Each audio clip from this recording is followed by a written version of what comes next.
Hello friends, welcome to my channel Universal Alliance में आपकी friend फिर से हाजिर हूँ आपके लिए मोस्ट इंपॉर्टेंट टॉपिक को लेकर। डियर्स, इंसान जब कोई काम करता है ना और जब उसके ऊपर कोई प्रॉब्लम आती है तो हमेशा टू टाइप्स के सोल्यूशन उसके पास अवेलेबल होते हैं। एक होता है पॉजिटिव मोटिवेशन के थ्रू या पॉजिटिव टास्क के थ्रू, एक होता है नेगेटिव मोटिवेशन के थ्रू या नेगेटिव टास्क के थ्रू।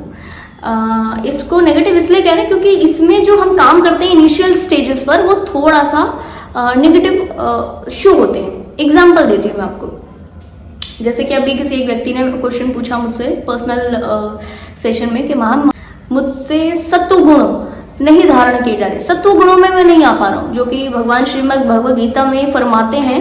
तो सत्व गुण के कुछ गुण हैं जैसे कि शरीर की शुद्धता, ठीक है, मन से व्यक्ति शुद्ध रहे, अच्छे कर्म करे, दान करे, पुण्य करे, बट इसको अपना कर्ता वाला भाव समझे, ठीक है, इसको ईश्वर को सरेंडर करके आप करें। तो ये कुछ सत्व गुण होते हैं, ठीक है। तो मैंने उनको ये कहा कि अगर आप सत्व गुणों को सीधा धारण नहीं कर पा रहे हो, ये जितने सारे गुण हैं, ठीक है, तो आप रजस गुण और तमस गुण को कम कर लीजिए तो सत्व गुण आ जाएगा। यानी दो तरीके हैं, या तो हम सत्व गुणों पर डायरेक्ट काम करें, ठीक है, और अगर ये वो सारी एक्टिविटीज हम करने में सक्षम नहीं हो रहा, तो फिर हमें क्या करना है, हमारे अंदर हमें चेक करना है कि राजसी गुण कितने हैं, ठीक है, तमस गुण कितने हैं, आसुरीय प्रवृत्ति जिसको कहना चाहिए, डेविलिश एनर्जी वाले टास्क हम कितने करते हैं, ठीक है। डेविलिश एनर्जीज वाले टास्क कौन से होते हैं, जस्ट लाइक कोई व्यक्ति अगर ऐसी थिंकिंग वाला आपको मिल जाए कि बस मैं ही सब कुछ हूँ, मैं ही सब कर रहा हूँ, ईश्वर कुछ नहीं होता, और यहाँ पर 3D में कोई भगवान नहीं है, मुझे ही करके खाना है, मैं ही करके खा रहा हूँ, ये डेविलिश एनर्जी के थॉट्स होते हैं, ठीक है। पैसे के प्रति बहुत ज्यादा जागरूक रहना, पैसा कहाँ जा रहा है, कंजूसीपना ये दिखाना, और लगातार डोनेशन के प्रति ऐसा सोचना कि मैं डोनेशन कर लूंगा, मैं स्पिरिचुअल हीलिंग वर्क कर लूंगा और मेरे सब क्या कहना चाहिए पुण्य जो है वो हो जाएंगे और मेरे तो ठाट है फिर, ठीक है। जो ऐसा सोचता है, मानकर चलिए कि वो आसुरीय प्रवृत्ति वाला व्यक्ति होता है, ठीक है। मंदिर के अंदर किए गए अवगुण या दुष्कर्म या कहना चाहिए कि बैड एनर्जीज वाले टास्क, ठीक है, या नेगेटिव कर्मा, इसको भी ईश्वर क्षमा नहीं करते। ईश्वर ये नहीं कहते कि तुमने मेरे सामने किया है या मंदिर के अंदर किया है तो अब मैं इसको माफ कर दूंगा, नहीं। ईश्वर कहते तुमने जो भी कर्मा किया है उसका फल लेने के लिए रेडी रहो, चाहे वो अच्छा फल हो चाहे वो बुरा फल हो। तुमने अच्छा किया है, तुम्हें मालूम है कि अच्छा है तो इसका तुम्हें अच्छा फल मिलेगा, तुम्हें मालूम है कि ये गलत है, बुरा है, तो फिर इसका बुरा फल भी तुम्हें मिलेगा। तो दो तरीके हैं, दोनों तरीकों में से आप जिस भी तरीके को फॉलो करते हो, डिवाइन कहते हैं कि उसी तरीके से आपको आपकी मंजिल तक पहुंचा दिया जाएगा और बहुत पाक तरीकों से पहुंचा दिया जाएगा। डियर, जैसे ही आप अपनी इन प्रवृत्तियों के ऊपर काम कर लेते हो ना, मानकर चलिए कि आप जो निखर के सामने आते हो, आप जो बनकर सामने आते हो, इसका तो अंदाजा भी मैं कहूंगी इस वक्त नहीं लगाया जा सकता। आज आप ये काम करना शुरू करें, आज अपना फोटो क्लिक करके रख लें, ठीक है, और जब आप ये काम करें 1 साल, 1.5 साल, 2 साल, ठीक है, अपने आपकी राजसी गुण और तमस गुण को कम करने के ऊपर या सात्विक गुणों को बढ़ाने के ऊपर, जब आप ये इनडायरेक्ट दो जो मैंने प्रोसेस आपको बताएं, इसमें से किसी एक के ऊपर भी फोकस करोगे, 1 से 1.5 साल बाद आप पाओगे कि आपकी लाइफ में इतनी भर के अबंडेंस आ गई है, और आप जो हो पुरानी फोटो को देखोगे और इस वाले सेल्फ को देखोगे तो आपको बाकायदा यकीन नहीं आएगा कि क्या आप ये वही पर्सन हो जिसने इतनी सारी चीजें जो है वो एक्सपीरियंस कर ली है। ऐसा व्यक्ति कैसा बन जाता है, कैसा हो जाता है, उसकी पर्सनैलिटी में कौन से चेंजेस आते हैं, पर मैं ये भी थोड़ा सा जल्दी से एक्सप्लेन करूंगी आपको। सबसे पहले ऐसा व्यक्ति डिवाइन को ज्यादा सरेंडर होता है। एक जो सेंट वाली एनर्जी नहीं होती, सेंट, संत आत्मा, ऐसी एनर्जीज में आता है, वो सारे काम करता है, किसी चीज को छोड़ता नहीं है। ऐसा नहीं है कि आप सत्व गुणों को धारण करोगे तो आप कुछ छोड़ दोगे, फ्रेंड्स के साथ घूमना फिरना छोड़ दोगे, 3D के टास्क छोड़ दोगे, अपना और दूसरी चीजें छोड़ दोगे, आप छोड़ोगे नहीं, बट जो आप करोगे वो सरेंडर करके करोगे।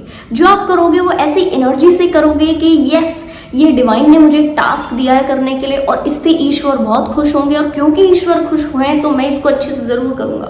इस एनर्जी में आप जो खाएंगे वो ऐसे ही नहीं खाएंगे, वो पहले ईश्वर को पूछ कर खाएंगे, ईश्वर को भोग लगा कर खाएंगे, ठीक। आप जो चीजें ओके करेंगे, आप जो काम करेंगे वो पहले डिवाइन को सरेंडर करेंगे और उसके बाद करेंगे। यानी टोटल डिवोटीज जैसा जो जीवन होता है, टोटल डिवोटेड वाला जो लाइफ होता है, उसको आप जीना शुरू कर देंगे, और उसके बाद जो आप होगे वो आप नहीं होगे, वो आप नहीं हो, उसके अंदर फिर क्या हो रहा है ना, आपके अंदर डिवाइन की पावर काम कर रही है। ठीक, क्योंकि डियर ये 3D का रूल है कि हम जिसके साथ रहते हैं उनके जैसा होना शुरू कर देते हैं। तो अगर आप ईश्वर के साथ हो तो ईश्वर होना शुरू कर दोगे, ईश्वर के जैसी प्रवृत्तियां आपके अंदर आ जाएंगी, ईश्वर के जैसे गुण, जो सत्व गुण होते हैं, जो कि पावरफुल है, जो कि एक्टिव है, जो कि serene वाइब्रेशन में है, जिसको देख के शांति मिलती है, जिसको सुनने का मन करता है, जो ज्ञान से भरे हुए हैं, जो कि लगातार सृजन करता है, इनकी एनर्जी से जुड़ के आपको आपके अंदर भी गुण थोड़े थोड़े आने लगते हैं। अब क्योंकि हम इंसानी शरीर से बंधे हैं, हमारा सोल का एक कैपेसिटी है, तो उसी कैपेसिटी, जितना भी सोल का कैपेसिटी है, उस कैपेसिटी के अंदर ये वाले गुण आ जाते हैं। और अगर हम गलत लोगों के साथ हैं, हमारा संगति ठीक नहीं है, तो फिर वैसी एनर्जी हमारे अंदर डिलीवर हो जाएगी। ये रूल है। आज हम बोलते हैं ना, ये कैसे आता है ना, देखो आप किसी पके हुए फल को और फलों के साथ रख दो, वो पक जाएगा। किसी खराब फल को और अच्छे फलों के साथ रख दो, वो खराब हो जाएगा, है ना। ये रूल है। तो हम जिसके साथ रहते हैं वैसा बनना शुरू हो जाते हैं, वैसे हमारे अंदर गुण आने शुरू हो जाते हैं, हमारा बिहेवियर वैसा बदलना शुरू हो जाता है। तो जब आप ईश्वर के साथ हो तो आपके अंदर ईश्वरीय प्रवृत्ति आएगी, आपके अंदर डिवाइनिक क्वालिटीज आएंगी, आपके अंदर एंजेलिक क्वालिटीज आती है, ठीक है। और जब आप असुरीय प्रवृत्ति वाले लोगों के साथ हो, जो अपनी अपनी बातों को चलाते हैं, नेगेटिव टास्क करते हैं, बुरा बोलना, नेगेटिव बोलना, इनफैक्ट ऐसी चीजों को करना जो कि ठीक नहीं है, कर्मा क्रिएट करते रहना, बैड वर्ड्स को बोलते रहना, हमेशा दूसरे लोगों की निंदा करते रहना, दूसरे लोगों से ईर्ष्या करते रहना, अपने जैसा ना समझना, वननेस का भाव ना होना, मैं ही सबसे ज्यादा हूं, और छोटी छोटी चीजों से घिन करना, ये लोग भी आसुरी प्रवृत्ति वाले होते हैं, ठीक है। वो खुद में क्या है उनको नहीं समझ में आता, खुद में भी उनके अंदर कोई गंदगी है या कुछ है, ये नहीं समझते। बस वो समझते दूसरे व्यक्ति की ये चीज खराब है, दूसरे व्यक्ति का ये चीज खराब है, ये नहाए नहीं, ये इनका ये गंदा, इनके नेल गंदे, इनका ये गंदा है, ठीक है। तो इस तरह से घिन करते होते हैं, इस तरह ईर्ष्या करते होते हैं, नेगेटिव थोड़ा सा इनका प्रोजेक्शन होता है, ठीक। मैं ही सब जानता हूँ, मुझे ही सब करना है, मैं अपने लिए कर रहा हूँ, मैं औरों के लिए कर रहा हूँ, और इसमें ईगो होना, मैं डोनेशन कर रहा हूँ तो दिखाकर डोनेशन करना, और मैं कर रहा हूँ और मैंने तब किया, मैंने जब किया, मैंने ये किया। ये अगर व्यक्ति सामने से आपके कर रहा है, मानकर चलिए कि उसके अंदर आसुरीय प्रवृत्ति आ चुकी है, जो कि भले ही इससे पहले वो कितना भी ज्यादा सत्व गुणों में था, पॉजिटिविटी में था, जैसे ही उसके अंदर पे ये भाव आए, बाकायदा वो व्यक्ति धीरे धीरे धीरे फिर से नेगेटिविटीज में जाता है, फिर से उसके एक साइकिल चलते हैं प्योरिटी के, और फिर वो डिवाइन के टच में आता होता है। तो अल्टीमेट आना सबने डिवाइन के टच में ही है। तो क्यों ना आज से प्रैक्टिस किया जाए, क्यों ना आज से शुरू किया जाए, और इस डिवाइनिक एनर्जीज में आने के बाद क्या कुछ चेंजेस आपकी लाइफ में आ रहे होते हैं, इसको एक्सपीरियंस किया जाए। ये डियर आज भी होना है, कल भी होना है, इस जन्म में होना, अगले जन्म में होना। तो इसी जन्म से शुरुआत क्यों ना करें, आज से ही शुरुआत क्यों ना करें, है ना।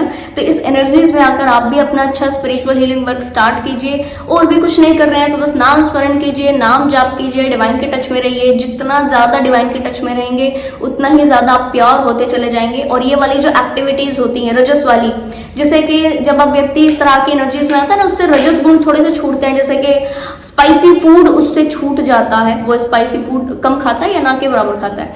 अनियन गार्लिक उससे छूट जाता है, वो अगर खा भी लेता है ना गलती से कभी, तो उसके शरीर में अलग से झंझनाहट, अलग सा सेंसेशन पैदा हो जाता है, ठीक है। गलत बोलना, झूठ बोलना, बिट्रेयल करना, चीटिंग करना, नेगेटिविटी प्रोजेक्ट करना, किसी को गलत कहना, किसी से, तो ये सारी प्रवृत्तियां उस व्यक्ति से छूटने लगती हैं। ये सारा व्यवहार वो व्यक्ति छोड़ देता है और बहुत प्योर वाइब्रेशन में आ जाता है, जिससे न केवल वो, उससे जुड़ा हुआ हर व्यक्ति बहुत प्योर होने लगता है धीरे धीरे। और वो तो उसका तो भला होता ही होता है, क्योंकि उसके साथ डायरेक्ट ईश्वर है, ठीक है।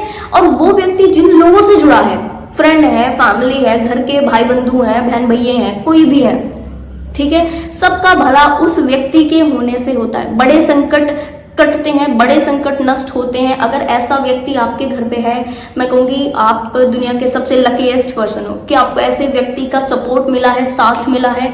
कारण डियर, क्योंकि ऐसे लोग खुद तो प्योर होते हैं, आपको भी प्योर करते हैं, ठीक है। ऐसे लोग अपने आप की चीजों को आपको देकर, आपके अपने ऑरा से आपको नर्चर करके, आपको हील करके, आपकी भी लाइफ में अबंडेंस लेकर आते हैं। खुद तो अबंडेंट होती है, उस अबंडेंस का हिस्सा आपको भी मिलता होता है, ठीक है जी। तो मैं कहूंगी कि कोई भी अगर आपके टच में इस तरह से व्यक्ति है, जरूर उसके टच में हमेशा रहने की कोशिश करें, डिवाइन के टच में हमेशा रहने की कोशिश करें। वो व्यक्ति कुछ नहीं करेगा, ईश्वर के टच में आने के लिए आपको कोई माध्यम की जरूरत नहीं है, ठीक है। बट क्योंकि इम्प्योरिटी इतनी होती है हमारे अंदर, हम आए दिन नया नया टास्क कर रहे होते हैं, आए दिन कर्मा क्रिएट हो जा रहे हैं, आए दिन कुछ बड़ी चीजें हो जा रही हैं, तो हमारे लिए एक ब्रिज का काम वो व्यक्ति जरूर कर सकता है, ठीक है, कि हम पहले उसकी प्योरिटी से कनेक्ट करें, उसकी प्योरिटी से कनेक्ट कर गए, फिर ईश्वर डायरेक्ट हमसे कनेक्ट कर जाए। ऐसा प्रेयर, ऐसा साधना, ऐसी पॉजिटिविटी से हम जो है अपने टास्क जरूर से कर सकते हैं। तो बिल्कुल भी डिले नहीं कीजिए, आज से ही अपने